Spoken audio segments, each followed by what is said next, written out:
Hello everyone and welcome to traditional Arena Cube Draft, January 2022, which is the same format as the Decathlon finals. I will have 3 entries in the Decathlon finals, so I will now practice a couple of times and I will upload these practice drafts to my channel. Before the Decathlon finals, I will of course also record the finals events and I will be uploading those and publishing those in the next couple of days following the finals weekend. A few words to say about the cube. You can also just use the timestamp, by the way, to hop straight into draft. I don't know how fast this queue is going to fill up, but I checked the card list. There doesn't seem to be any too big of a focus on themes. Some important notes I made is that white has 4 wrath effects. There's settle the wreckage and 3 destroy all creatures type of effects. So be aware of that when you're drafting a control deck or also when you're playing against white. And then there are dual lands. The allied color pairs have 6 dual lands and the enemy color pairs have 5 dual lands each, which means that you have some opportunities to get mana fixing. All triumphs are also in the cube. But let's now just pick something. And the strong card that really jumps to me is the Embercleave. It is really good.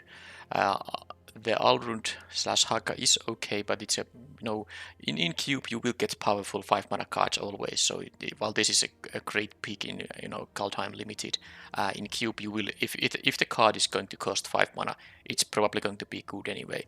But the Embercleave is incredibly good aggressive card, which I think is my pick in here. I'm not gonna force anything like a mono red. That is probably the most boring archetype available in a cube. But if it's the one that is gonna win me the most matches, I'm going to play the mono red in that case. Yeah, I think it's rather easy. The other cards in this pack are just not nowhere as good as the Embercleave, so I should take that. Now, here there is a black rat effect. Meathook Massacre is one of them, and the other one is Languish. I don't think I'm gonna play it in the same deck as the Embercleave, so I might. Now, as in drafts in general, you can of course just pick the sort of best cards in each pack, but Cube is different because there are, all of these cards, or well, let's say not all, but most of these cards are very good. Polukranos, the deck of many things, can be interesting. Treasure Map, Prophetic Titan, this Okator's Monument is really good when you have a lot of creatures. This is a good mana producing card. But I think if I wanna get full value out of the Embercleave, I will pick the Goblin Banner right now, and I will see if mono red is open. I will be drafting that archetype if that is the case. And now the non-red cards here don't really make me want to pick them. They are again fine, but nothing too amazing. Both the Volcanic Salvo and Rekindling Phoenix are good. This is a 2-for-1. This is a very hard to deal with a threat, and I think in this kind of an aggressive deck I might be interested in the Rekindling Phoenix slightly more than the Volcanic Salvo. So let's take that. So far I'm seeing a bunch of red here.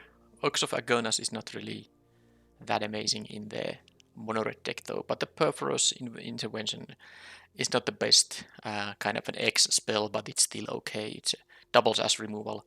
There's an Epiphany, but this is the Alchemy nerfed version, so not quite as good as the original one. Yeah, I'll take the Intervention, and this might be a bit boring, but because the Embercleave is such a strong card, I should just keep this, a lane in this draft. Now, this is an interesting one because the Ruin Blaster can be quite good, and Magma Quake is not the pick, but the Heroic Reinforcement is an incredibly strong card, and I can easily just maybe splash this a bit in a mono red deck. So that's a tough one. I think the Reinforcement is so good that I should take it over the Ruin Blaster, but I would really like to have a Ruin Blaster as well. Some nice green mana accelerating here, but I'm going this red route now. Okay, that's one of the rat effects white has access to. This is a good pack for me. I'm more interested in the Skewer than the Scorching Dragonfire, even though this is sometimes a 3 mana sorcery. This is also always a 2 mana instant. because hitting the opponent's, the player itself is so important when you're playing an aggressive archetype. Phoenix of Ash is also good. Colahan's command is really good. If I was, black red, I would just pick that, of course. But I think here I want to have the burn spell that goes to face. And now I got a Tobran, which actually does make the heroic reinforcements slightly worse because this is a triple red card, but this is still one of the really good payoffs to be mono red, so I'm absolutely picking it here over the lightning strike, which is a bit sad because I really wanted to have the lightning strike as well, but this is too easy pick. These tokens, by the way, are white, so these don't synergize with Tobran either. Alright, so this is again a really interesting choice because the X spells will be, well, maybe not the best kind of burn spell in the aggressive deck. I'll take the burn down the house because I'm more interested in the 3 hasty guys, but they are really good, especially if I have the Tobran around. Sarkhan the Masterless would be a fine, but you actually don't want to play too many expensive cards in the aggressive decks. I'm a bit worried that I have only one drop and basically nothing else that's very cheap here. I might. Well, let's see how many cheap red creatures I can get, because I really need a ton of more of those to make the deck actually work. So now I have to make some decision because now I don't see anything red here anymore, other than the Prismatic command. And maybe I should consider some kind of a change of plan. Prismatic command, Brinebone, Cutthroat. I think I'd like to have if I'm taking a blue card, I should maybe take the Prismatic command, but I really just want to be currently a mono red deck that splashes for the heroic reinforcements. Well, there is a Prophetic Titan, but it's a 6 mana 4/4 with a very good ETB ability, of course, but I think I take the Ornithopter of Paradise. Given how expensive my cards are, it's not really the kind of card that mono red deck wants to play, but I might actually have to move away from the mono red based on this latter half of the pack 1. I hope pack 2 will give me all those cheap creatures for red, but if I don't get them, I need to change this draft to something that's not a complete train wreck. Okay, there's a nice green card actually, but the Volcanic Salvo is gonna be the pick here. That basically kills 2 blockers really good. This pack, I recall, had 2 of these white-red dual lands. I got one of them, which is good for the reinforcement, so nice pick up there. Okay, so I got the Ruin Blaster back. I'm very happy about that. So maybe it's just in this pack 1, people just didn't open those cheap red creatures. And I got the Phoenix of Ash, so basically red is open. I just didn't get any 2-mana creature here that is red. So hopefully packs 2 and 3 will fix that. And well, that didn't happen in here. Wow, this is really bad. The Fateless Looting is not exactly the kind of card you're usually interested in running. Am I gonna take like a Sign of Urza? Well, this couldn't really have been a much worse pack for me. It just has nothing for me. I mean, I probably will pick the Sign of Urza. I don't even care about the Capita takedown here. It's kind of okay when I'm gonna splash the white, but I really don't think I care about it that much. Okay, the Fateless Looting isn't that good. I mean, it's basically just you lose a card, draw 2, discard 2, and also lose the Fateless Looting for that. So I'll take the Sign of Urza, but let's hope to get some Axel. Okay, now good. This is for more like what I'm talking about, because each of these red cards I would want to have. So maybe in pick number 9, sorry, in pick number 10, I will get something else here, but now I take the Magda, because I think it is better than the Sealed Basher because of the potential to create some treasure tokens. Okay, Anax, that is really good in the mono red. I can actually lose the Prismatic command. I will be mono red here. It's just a matter of getting enough 2 and hopefully also some 1-mana creatures here to be able to curve out properly. Okay, good. I get some nice red commands. What's this? This can't block. It is a 2-mana 3/1 though, so nice aggressive thing, and it has the Delirium with Cascade, well, which currently can cascade into the one spell here. Maybe I pick up some other 1 mana spells. I think I need the creature though. The card types I have a creature, a sorcery, artifact, enchantment, planeswalker, land. Well, I don't think the Delirium is gonna happen too often, but I think a card that is a 2 mana 3/1 is just gonna be interesting here. If I get the Pillar or the Labrunner back, I'm happy, but now at least I got an aggressive 2-drop. And now this, so the pack 1 just simply was missing all this stuff. I mean, this pack has again 3 cards I want to have. And I think the Grim Lava Monster is just, you can easily deal 2 to 6 damage in a game, depending on how much of your creatures die. Assuming this thing survives, of course, but I think it's high impact enough that I should take it. It's also a 1 mana spell that if I actually get to get the cascade for this thing, it's something I can cascade into. But yeah, Royal Eruption and the Pyromancer are really the kind of cards I definitely want to have in my deck too. But maybe I can get one of them when the pack comes back. Alright, so light up the stage, Spikefield Hazard. Now the light up the stage might not be the best in this deck because it has a bunch of expensive cards. Now I probably will be cutting things like Khan, but I like the land with utility more here in this case. If I had more cheap cards, I would like to light up the stage, and look at this pack. I'm taking the Lightning Bolt, of course, but there's also Reckless Thumbseeker. This is quite nice 5-drop if you have enough, of those burn spells, and I should be having enough of them, but there's no way I'm gonna pass a Lightning Bolt, so let's take it here. Okay, Clifftop Retreat. I'm still interested in the reinforcement, so I will take this. And there's a Soul Stealer Axe, which is not great in this kind of deck. Maybe better in some deck that has bigger creatures. And of course, Dracuset is not a mono-red card. It's mostly a green-based ramp deck card or a reanimating card. But here I get a dual land, which I'm very happy to have. And now this was the pack that was completely dead. The first pack I opened here. I'll take the takedown now. Who knows, maybe I will play it. And then I did get both of these red cards back. So 2-drop or the 1-drop. I guess I like the Seal Breaker because the cube of course has a bunch of artifacts. It will be nice to get the 2-for-1 from this card. Alright, I won't be playing any of these. I'll take the Unstable Obelisk, which I don't think I'm ever gonna sideboard in.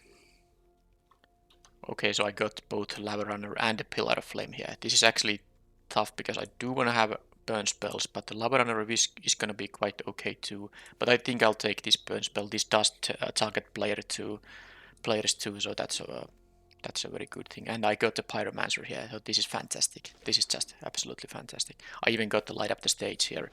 Of course, I will, as you can see, well, some of these cards are lands, but there's an entire pack left, so I will have a lot of cuts to make.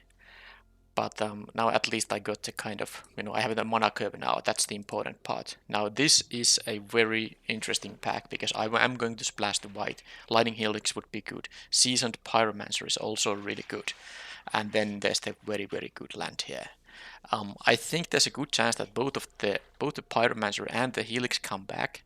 And I think because I have so many cuts to make, I should just take the utility land here. I think it's actually a rather easy pick in fact. And even if I don't get either of these back.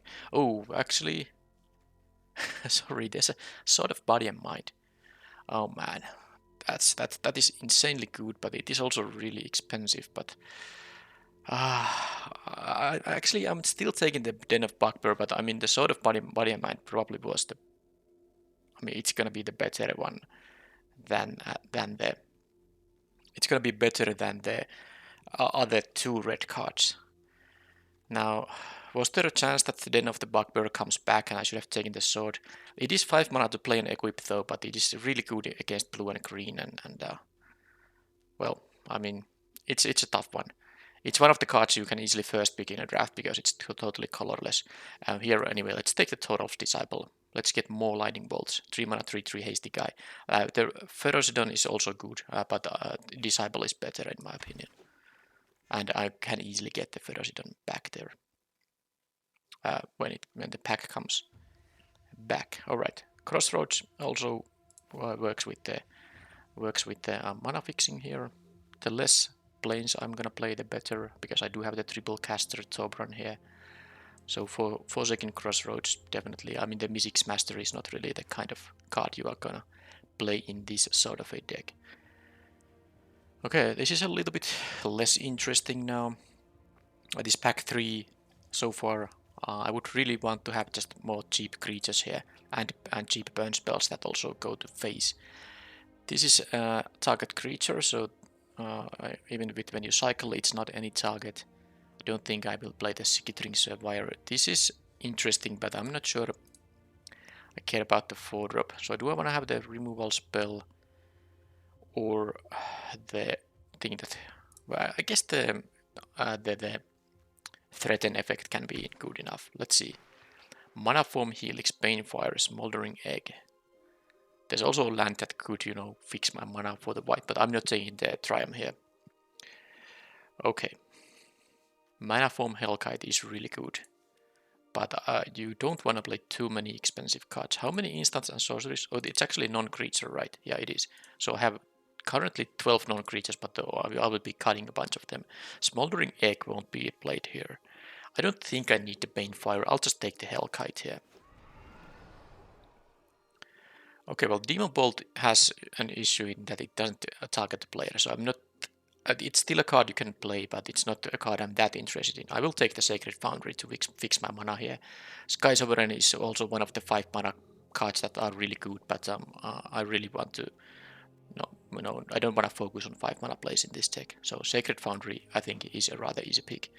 Alright, well, more good stuff here. There's also a Lawhold command, which is actually the kind of a 5 mana card I could be splashing, but maybe I should just play the Soul Scar Mage here. Not gonna play the 6-drop and not gonna play the thing that does something only when I have 6 lands. So Soul Scar Mage does seem to be the pick here. Mindstone usually good, but in this deck the 1-drop is better. Lawhold command would have been a fine pick, but not this time. Weaponize the monsters.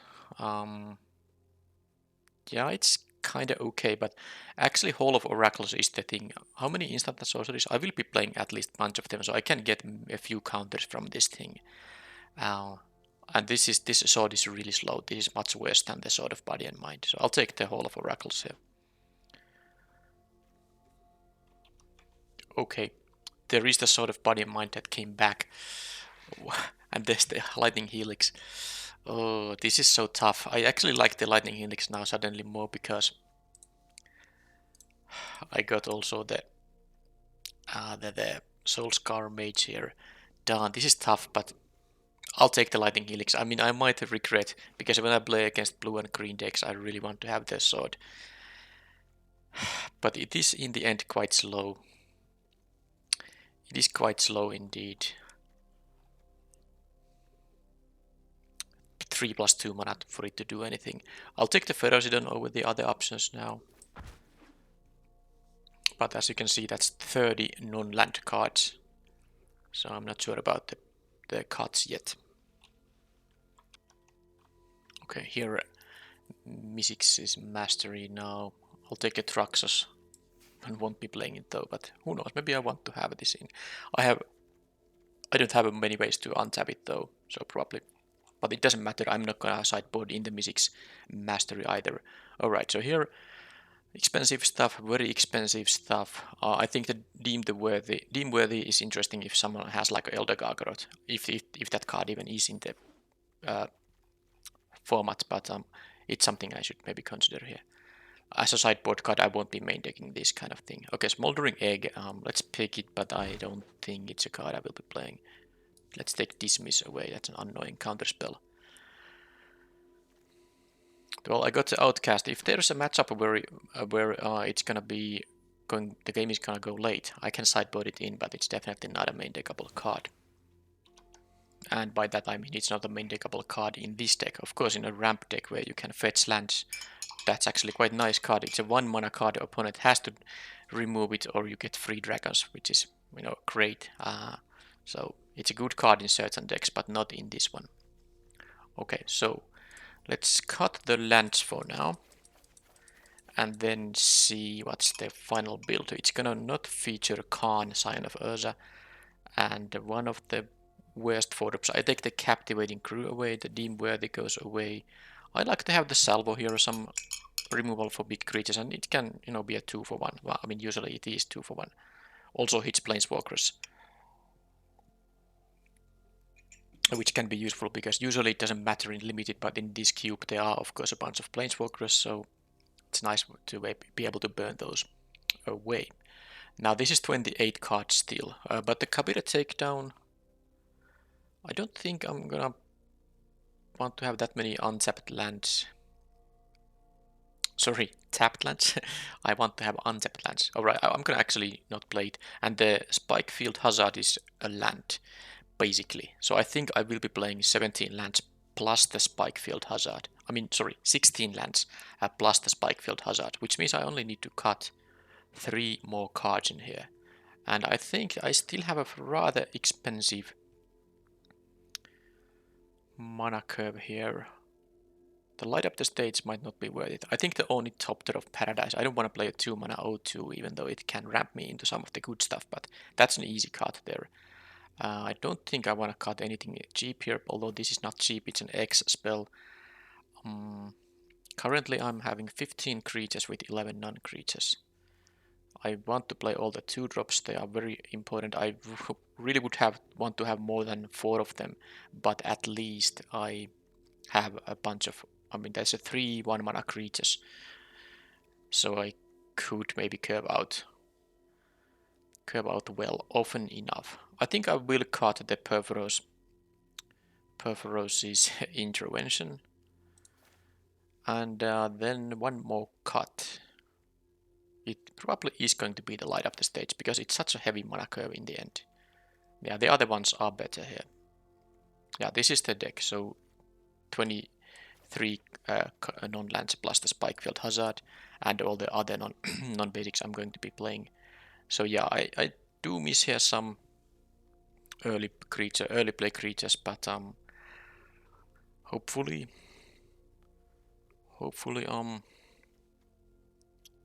I'm actually thinking now if I should play 17 lands plus the, well, maybe not. I have enough early play, plus the Magda, you know, can actually give me more treasures. Do I have more dwarves? I have one other dwarf. Who is a dwarf? Of course Tobran is the dwarf, well. So probably won't matter too much on this Magda because, I mean, getting a treasure tokens for Tobran won't be that likely. Yep. Well, at least Skewer can be a 1-mana card. What else? Volcanic Salvo can be, well, probably not a 2-mana card, but so this is of course a 12-mana card, but if you have like a 4 power of creatures, yeah, this is, well, now this is quite expensive actually.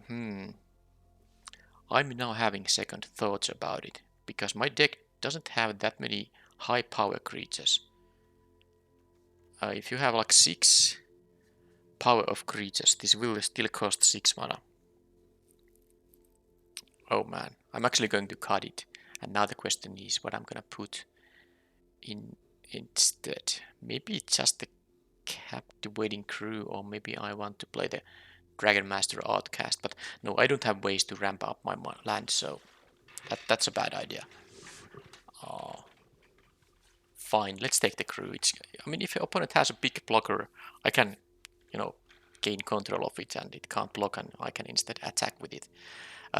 This is more 4-mana cards than I would like to have, but 8 non-creatures. But I guess it's fine. I guess it is fine. Now I could actually consider the only top tier of Paradise here after all, but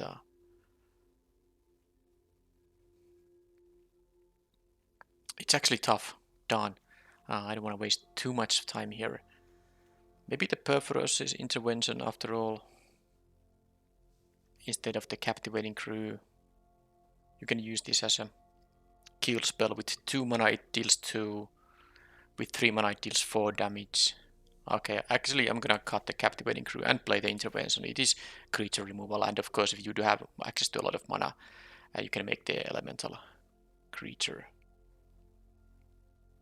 Not very good expel though, but oh well, I'm gonna try it like this. Of course, this is a best of 3 event, so I will be able to sideboard, but now let's just put the rest of the lands in the deck. Hall of Oracles will have enough ways to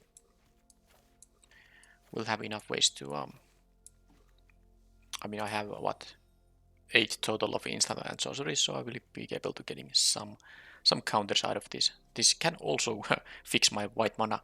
It taxes an extra mana for that, but it's possible that this is the one that at 3 lands I can play the Lightning Helix without having other white mana sources than the Hall of Oracles. Right. So this is now 1, 2, 3, 4 lands that can give me white, and then the Hall of Oracles can kinda give it to. Should I play the Kabira Takedown? It is also an instant bit which will, because I'm gonna play some planes, that's the idea. This could just replace a planes after all. That means I will have some enters tapped lands, because I have already I have some here. And I do wanna curve out. So maybe I will sideboard this in against decks that have like small creatures, because I won't be able to deal a lot of damage with this thing. Maybe like 2, at most 3 in most cases. So I will sideboard it in if it is relevant to kill small creatures. But yeah, I'm gonna now probably just go with this. I'm still thinking maybe I could consider to light up the stage instead of the Perforos's intervention.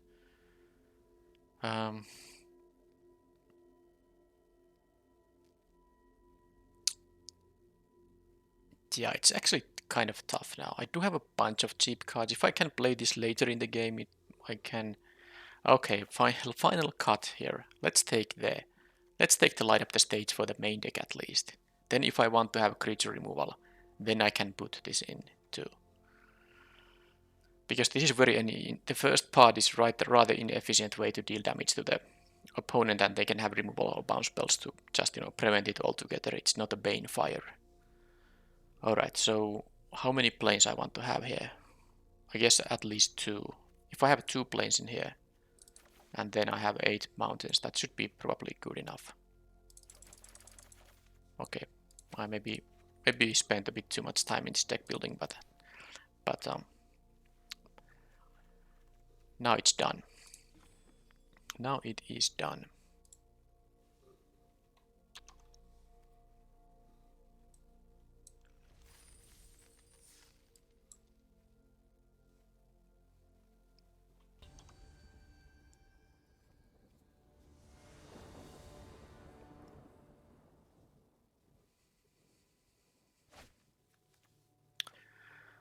Okay, don't have a turn 1.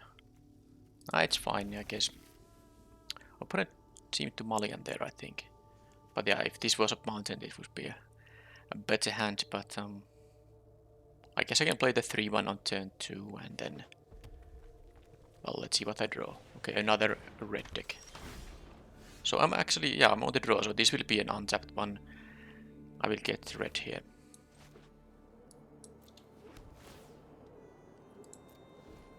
And play the Soulscar Mage. And then I can play the planes into Marauder, and then the Clifftop Retreat will enter untapped. Okay, that died. So white-red here. And then I have the Anax coming on turn 3. So I have a nice 1, 2, 3 curve here, maybe even at 1, 2, 3, 4. Okay, well, I guess I'll just play this now. And now this will be 1, 2, 3, 4. That said, opponent also had 1 and 2 start. Let's see how they continue here. That has first strike, so really annoying, because the Marauder has only 1 toughness. Okay, they have equipments. Do I have a lot of artifact removal? The Shadow Spell can be rather annoying, of course. But it's not over.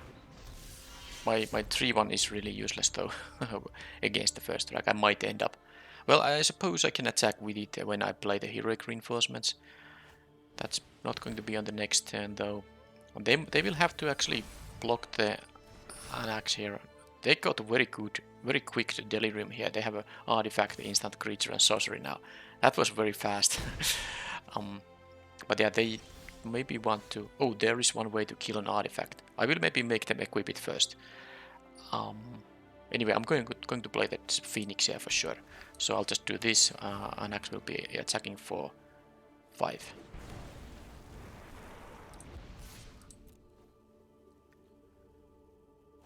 This thing has MS, or MS, what's the, how do you say it? It will become a one-man zombie. But yeah, I guess next turn just... well, let's see if they go for the equip on the spear. They will be getting +1/+1 and some lifelink here. Now, if they don't have a land... I mean, I can just kill this thing, and cannot... I mean, they have to have a land and a kill spell, because this Phoenix will, of course, survive otherwise. So maybe they do have a land and a kill spell on the O1. Also, I get, you know, an axe trigger here. Oh, they really messed up. I mean, the Phoenix is just very hard to deal with. Okay, well, I got these tokens and I have a heroic reinforcement now. So, this is, of course, just... I mean, is this almost the game over now? They have to jump block the 6/4 most likely. 10... that's 23 damage. They have to jump block. But why would they jump? Yeah, they have to jump block the biggest creature. Yep. And yeah, of course, the killing this wouldn't have helped because they still have the 1/1 token there. But okay, this is not quite lethal. But next turn, of course, I will win. I don't even want to show them that I have the Emperor Shield Breaker here because I will win anyway on the next turn. Yep, Disciple. So I saw there... I did see there a Maul of the Skyclaves and this Shadow Spear. So that's a couple of good targets for the Shield Breaker. Something to keep in mind when I draw this. I might want to save it for a few turns before I deploy it. And then they have, of course, these small creatures. So I want to have my creature removal spells in the deck. So Perforos' Intervention. And was that it? Maybe Deemworthy. It is a 4-mana card though. But let's see the cuts here first. I will be cutting... What is the card to cut here? Okay, that's gonna be tough. I guess the Bloodbraid Marauder isn't actually that good here.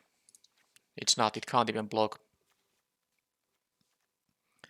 And then is there a reason to maybe cut the Rampaging Feather? I think I will cut this one. This can be a liability against another aggressive deck. So I will cut that and have something else. I think it's just going to be the Deemworthy.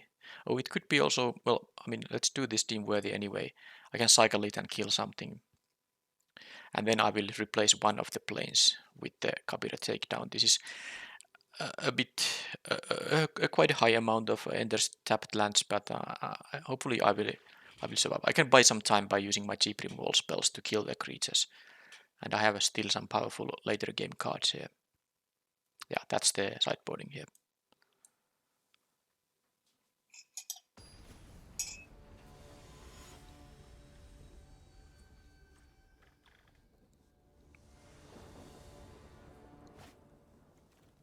Okay, well, Tobran is so strong that I think I should keep it. Of course, if I do draw a lot of lands here, that will be a liability. But this is such a strong one. And now I even got the Anax, so this is of course a great combination of 2 cards. Alright, and there's a Lightning Bolt, so I can... Oh, don't they missed 1 and 2 drops. Maybe they have burn spells too. I can get rid of the 3 drop if I don't like it too much. Yeah, and definitely. Let's kill that thing with a Lightning Bolt, so that they don't get Lightning Bolts to their deck. And here... Okay, this is not great. I kept the 5-lander. I drew 3 non-lands as my first 3 draw steps, so that's just fantastic. They might not have any unknown basic lands. Okay, they have that thing too. I get a 1/1 token here, which will be able to deal 3 damage still. Okay, Beaumont Courier. Well, I think I might kill it. It's a shame they don't have a non-basic land, but I guess that means I don't have to use extra mana to play the Wind Blaster. For example, next turn I can play both. This thing can't block, by the way, if you were wondering. I can play both Ruin Blaster and the Lightning Helix.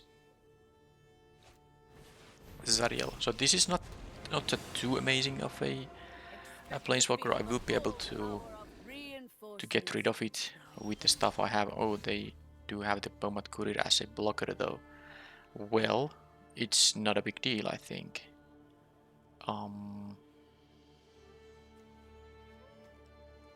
I think I'll just finish off the Zariel with the burn spell if they are gonna go. Now let's. If I play this hasty guy, problem is they can block with. They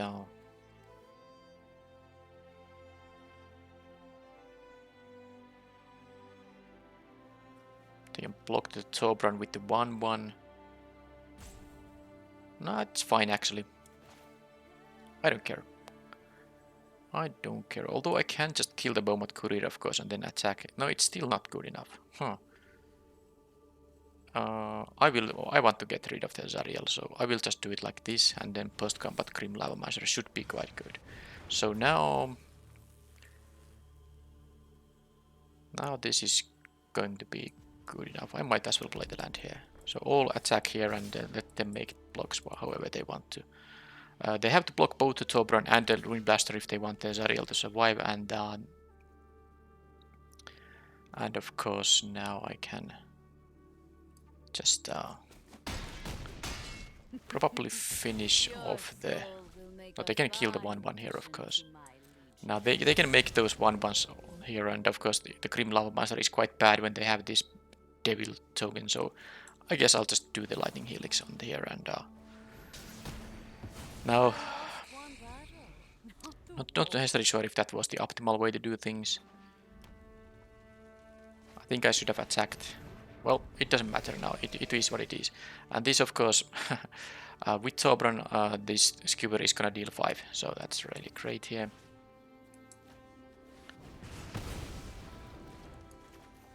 And now I have the Tauros Disciple here. They need to kill the Lava Miser because with Tobran, Lava Miser deals 4 damage per activation. That's a 3/3 there. Oh, Heroic Reinforcements.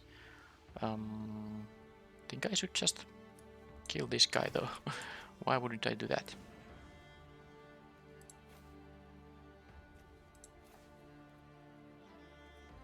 I have in my deck I have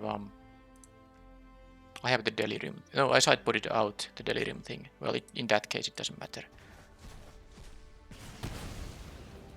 And this is... Or is it gonna be... No, the Disciple is more damage because these are not red, so Tobran doesn't affect. Plus now I have top decking Lightning Bolts here, so it's really good when the opponent is... Well, they have to have a Wrath effect to have any kind of chance, because the Grim Lava Miser is, of course, lethal by itself. So let's say they kill this, they still need to kill the both lethal attackers, and then I have the reinforcements anyway, which is also lethal even if they had a Wrath effect, so that was rather easy actually.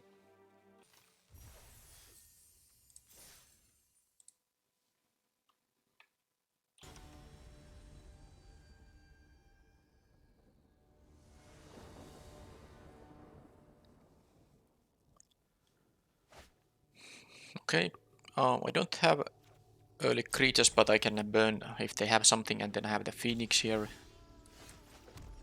So it's fine. Green, white, blue. Okay, they might be some kind of a control deck. Right. Well, I have a hasty attacker that flies on the next turn. Alright, well that is 4 colors already. Let's see if they have a counter spell up.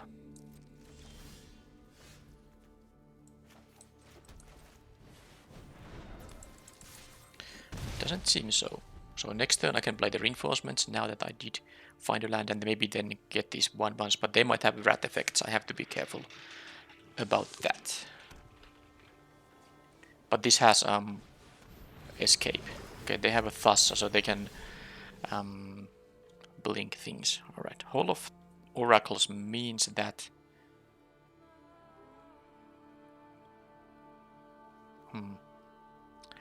I mean, I could be greedy, but I think the correct play this time is just to play the pathway here and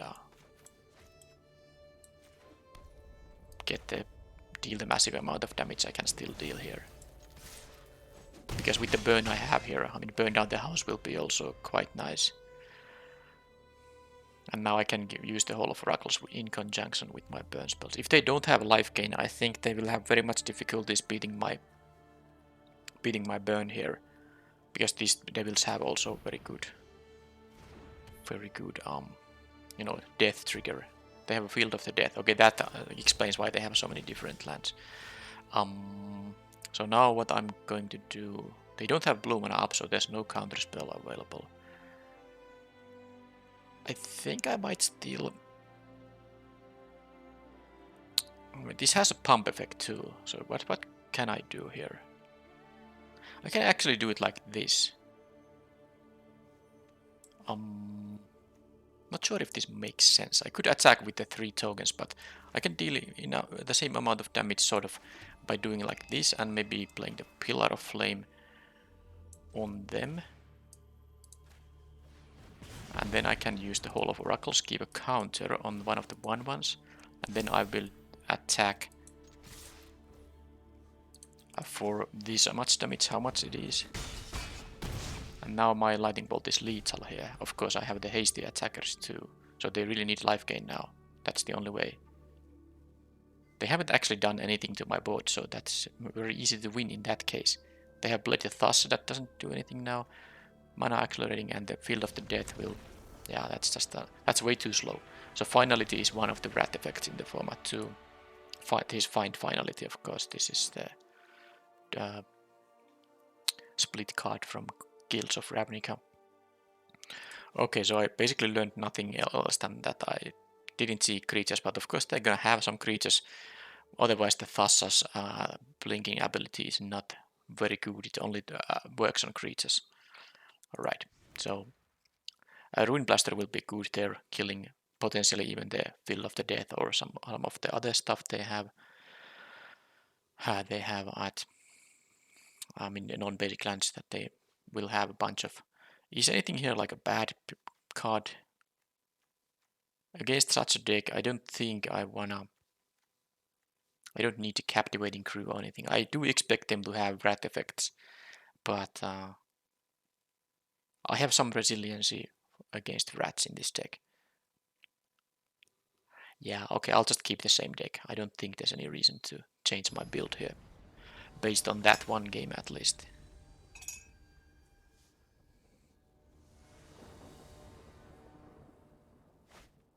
Okay, now I can actually curve out. And first time I see Embercleave opponent mulligan, but they have a lot of colors, so it's possible they don't have good stats. They know now what they're up against, so they can't keep a hand that does nothing until turn 4. They will be just losing.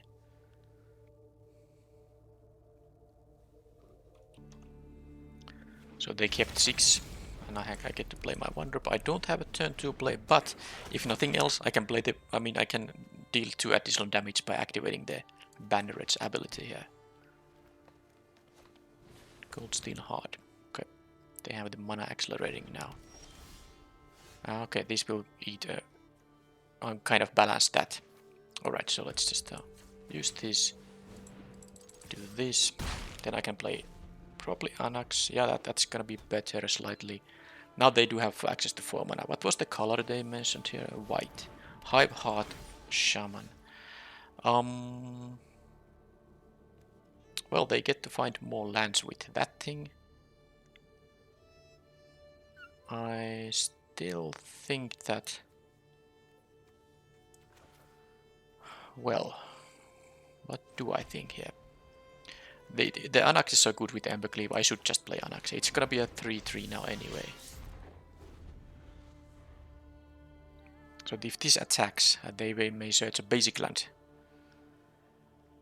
That's not a forest or... well, actually it's not so good with Triumph here. Okay, what? There's a Toski. Well, they get to draw a card, I guess, now. Well. Well, the turn 3, 3-5 is good to block my stuff. That's something. Alright, well, they will get to... This says whenever a creature... Yeah, it can be any creature deals damage to me. Well, I'm not gonna jump block here. That's really not happening. So let them draw a card, whatever. This is an annoying blocker here, though. but maybe it's time to just yeah, now they have a mountain, plains, swamp, island, forest. So this actually won't be able to, because it says you may search your library for a basic land that doesn't share a land type with the land you control. And now they have all of the land types. The Triumph is not really a good combination with the Hive-Heart Shaman. Unless I kill the Triumph, which I actually won't be doing, I will be killing the Hinterland Harbor. That doesn't...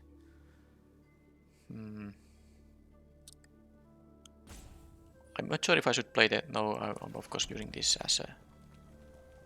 Should I? No, I want to get the land away. Let's kick this thing, and sadly I won't be able to attack here. Because they can jump block the Anax, and also the Anax can block the Toski, but they will draw one card only now.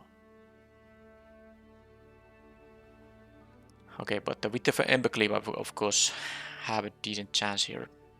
I mean, this will be what, 7 power, double strike, trampler, almost lethal by itself. If they have some kind of life gain, Rampaging Ferocidon will prevent that from happening. And if they attack with the Hive-Heart Shaman, they cannot block with it. So they get to draw a card from Toski. Toski has to attack. I will block Toski with the Anax here. But they will get to draw one card if they do the Hive-Heart Shaman. The activated ability only works as a sorcery and requires 6 mana. They currently have 5. So they might wanna... they just attack with Toski because it has to do that. And then I have some decisions. Well, let's first see what they do here, of course. But they do have 17 here.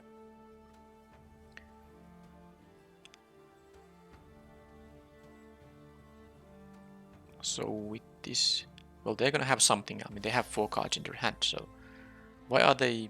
They're thinking about the attack with the Hive-Heart Shaman, right? Toski has to attack, so that's like an obvious attack. So the only thing they can be deciding now is whether they should attack with the Shaman or not. But the 3/5 blocker here is quite good. But they prefer to get a card from it, because I'm not jump blocking it. Now I could to prevent the card, but if they had no cards in hand, or maybe just 1 card in hand, then maybe jump blocking would make sense. Now I don't want to do that. They will have some play available here anyway. But the land fetch ability didn't work because of the Triumph here being the remaining land types. Okay, Mirari's Wake. Well, now this is... Okay, this is a win for me, isn't it? Yes it is. They just tapped out. I have an Embercleave, so... Oh, actually I made a mistake, because Embercleave costs only 3 now, so I could have pumped the Goblin Banneret, but it's too late now. It doesn't matter, but I could have given a Ruin Blaster a counter here. But it doesn't matter because I do have a lethal attack here.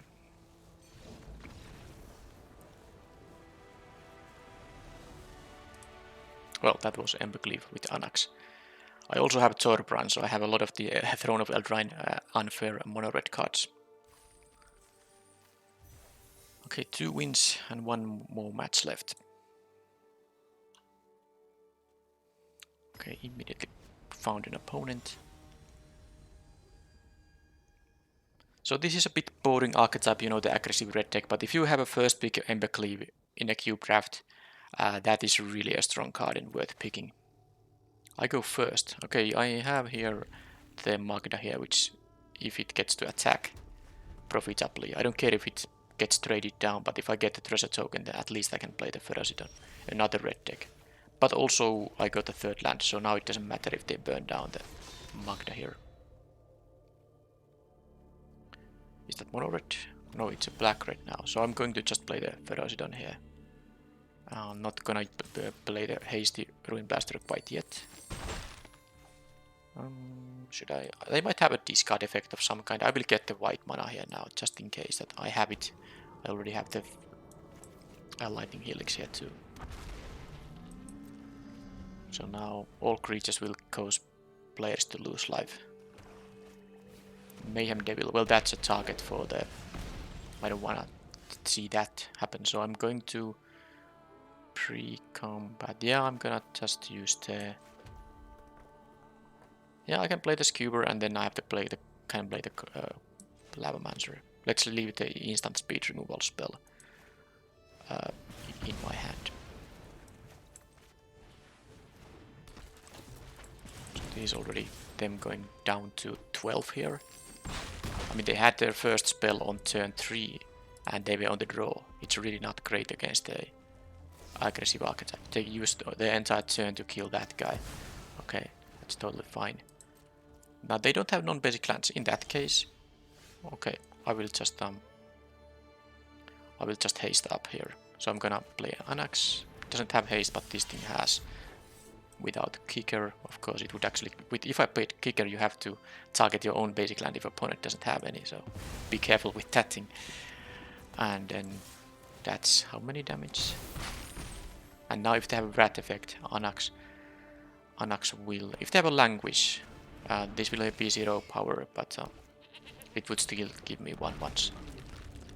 Alright, so that's game. Then this can deal. The Lava Measure can deal 2. So if I use the Lightning Helix on the Ghost Rider, that's better. Oh, I can. Oh no, that's not better. What I can do is, because I have 2 cards in here, let's use the Lava Mancer.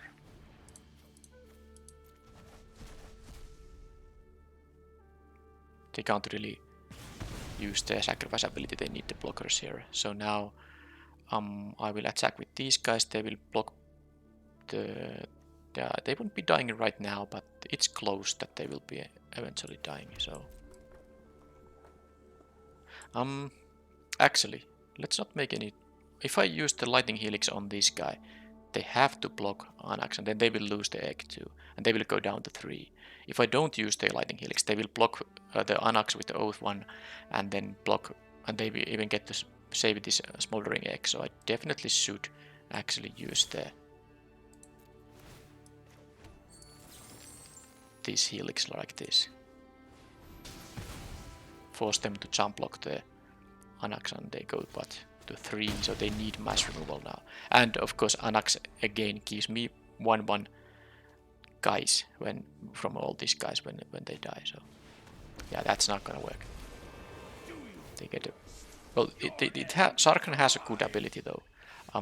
So this will ping actually all of my... I still win here because I can use the Grim Lavamancer here. No, it's not exactly a victory, because I have 1 card in here. So whenever a creature attacks you or a planeswalker you control, each dragon you control deals 1 damage to that creature. They have 1 dragon, which I can't deal with now. So what I'm doing is, I'm still gonna sacrifice a creature so that I have 2 cards. They will block the Anax with... If I attack with all, these will all end up in my graveyard, and then I can kill them with Grim Lavamancer. I get some 1/1 tokens. If they have mass removal, then... Well, I guess I can just draw more. Now the Green Blaster and the Magna will die anyway. I'm only attacking with them because I want to have cards in my graveyard for the Grim Lavamancer. And this will be blocked by this thing anyway, no matter where I attack, so it doesn't matter here. Ouch, ouch, ouch. Oh, I kinda messed up here. Yeah, I did mess up. Ruin Blaster dying means this Anax will only be a... darn, that was stupid. Because now I mean, I can kill the dragon, but then they will stay at... Yeah, I shouldn't have attacked with... Yeah, one of them. I should have only attacked with one of them. Ah, darn. So. Do I want to kill the dragon? Yeah, I have to do it.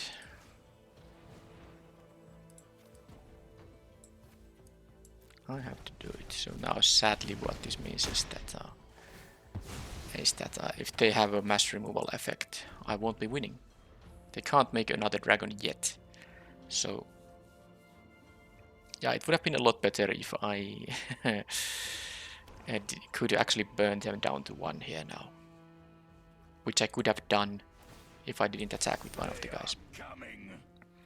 Well, they have 2 cards left. I have burn spells in here.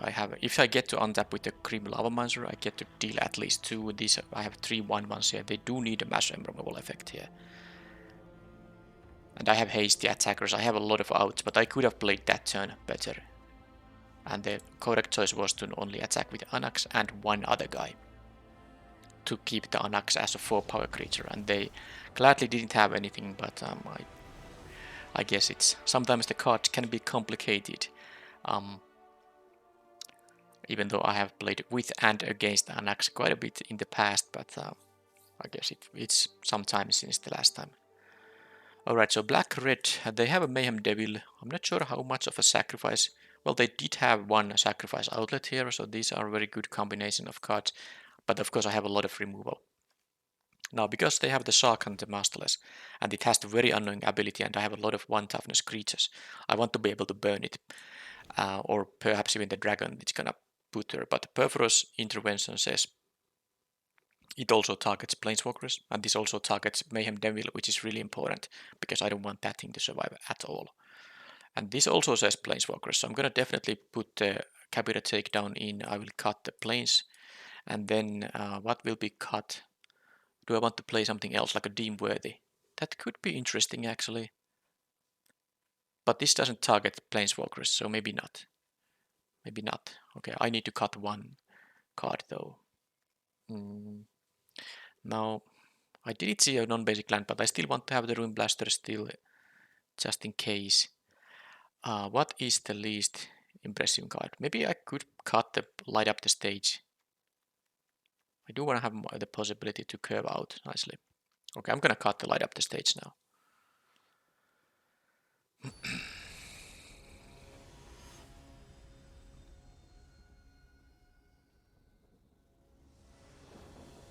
And this time let's not make mistakes.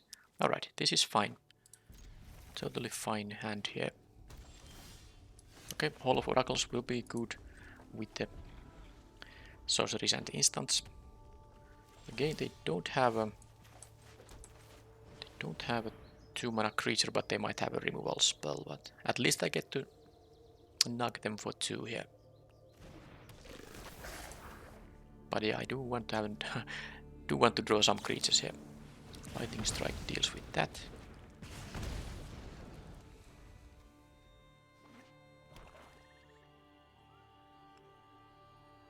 Well, if there's a Mayhem Devil, I will... Okay, well that is... Well, I'm gonna kill it right away. They get the 1/1 and can't block a creature. If they have, by the way, the Woe Strider, this can kill it and exile it. That's a really good. Captivating Crew. Okay, so that means my heroic reinforcements won't be that good. I don't think I even want to play it, because I think I'm gonna just rat the board with the Burn Down the House. If that's what they are having here, I mean more creatures. I don't have to make the tokens. I can just kill the stuff they have. I hope they have another creature there.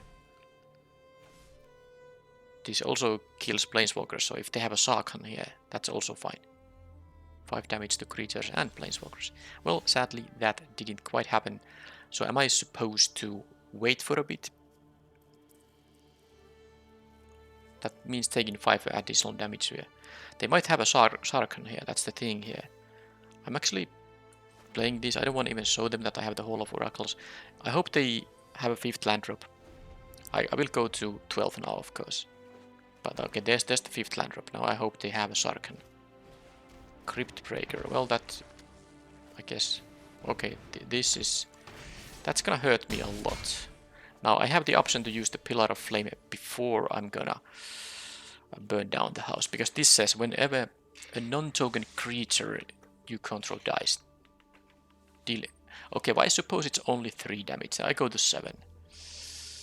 I go to 7 there.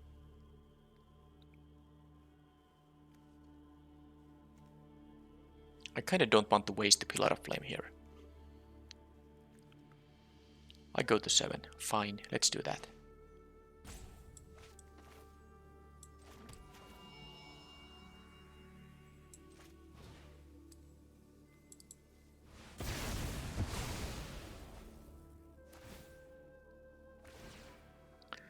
Now, if they have a Sarkhan, I probably won't be able to beat the flyer they have. I mean, I can kill the Sarkhan with Pillar of Flame, but I cannot kill the 4/4 dragon, but they didn't have it. So now, so this says creatures you control get +1/+1 and haste. So, but do I have mana to do everything I want to? I guess I want to use the whole of the oracles. Yes, I can. Okay, so I can play this as a creature, and then I can play heroic reinforcements, and then give a counter to one of the 1/1s.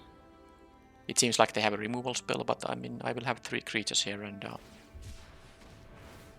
they get to redraw here, which is still fine-ish. Give a counter on the one of these, and they will go down to 13. So now, if they get the Sarkhan, that will be nasty. That won't be nice either. Okay, Chainer's Edict.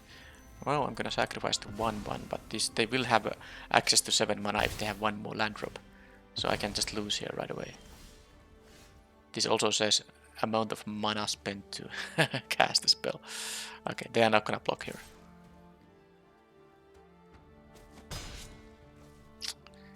Yeah, I can play the Ferocity and then I'll just lose. I mean, there's not much to do. I'm not gonna play the Ferocity because I go down to 1 now. If they have a land drop, I'll just lose. Okay. Because they get a 7/7 from the Chainer's Edict. Okay, that was a bit awkward. Now, I'm definitely playing the team worthy. I now want to kill all the big things they have there. And maybe even the Volcanic Salvo. Although, how likely is it that I'm gonna actually be able to cast it for any reasonable amount of mana? I was flooding out in that game a bit. So I don't expect to be having that amount of, mana always. So I think the team worthy is the card I'm going to put here, and then just cut the least impressive card, which, I mean, they don't have non-basic lands. They just didn't prioritize them at all. I think the 2/1 Haster is the least impressive card I have here. So suppose I do it like this. I have 5 instants, 5 sorceries, so it is kind of interesting to do this, but 7 mana total. Yeah, I have so many cheap of those instant and sorceries that I don't think I should put this thing in the deck now. How about to light up the stage now? Now I'm gonna have it like this. Hopefully I can just curve out normally. Because they might have the edge in a longer game here. Okay, that is good, and I guess I can have all my lands enter untapped if I take 2 from the Sacred Foundry, which I can do here because I have 1, 2, 3 curve here. Very nice. Okay, well, I don't even need to take damage from that thing.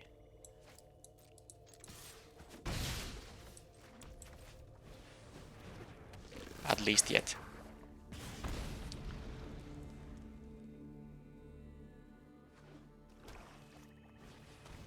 Okay, that is I guess that's that then. So Gifted Aetherborn. I think I can use the Lightning Helix on the next turn. I kind of want to just play the Anax here right now. Just to be mana efficient. And now if any of these guys die, I at least get the, I will at least get the a 1/1 token. Or maybe a 2 1/1s if they kill the Anax. But let's see now what happens. They have a Tauros Disciple, alright, okay, so they want to have some bolt draws, understandable. And here I do choose to trade here. Then I can kill the Aetherborn. And then I can attack with a bunch of damage. Oh, that's going to be so good as well. But I mean, of course, first I'll just kill this guy. Have the Sacred Foundry, and now if they don't have a mass removal, I will be in a very good shape, because next turn I'm gonna deal a massive amount of damage. Even if they have like a big blocker here, it doesn't matter in the end, because this is just too much. I mean, I probably should... Actually, I should do it a little bit differently now.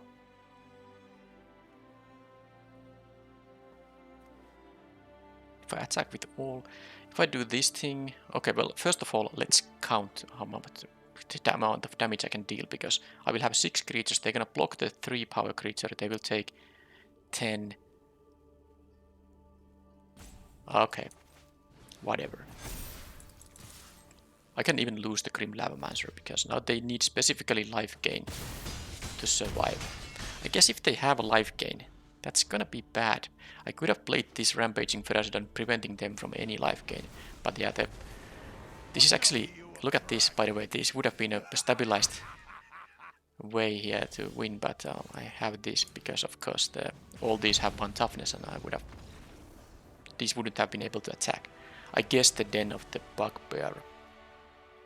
Wait a minute, when a creature attacks you or a planeswalker, haha, actually the Den of the Bugbear was lethal now that I drew the land.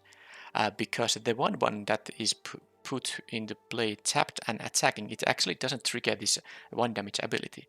So I would have had a 3/2 which survives the 1 damage, and the 1/1 which doesn't get, you know, dealt with by the ability. I would have had 2 attackers, and they have only 1 life.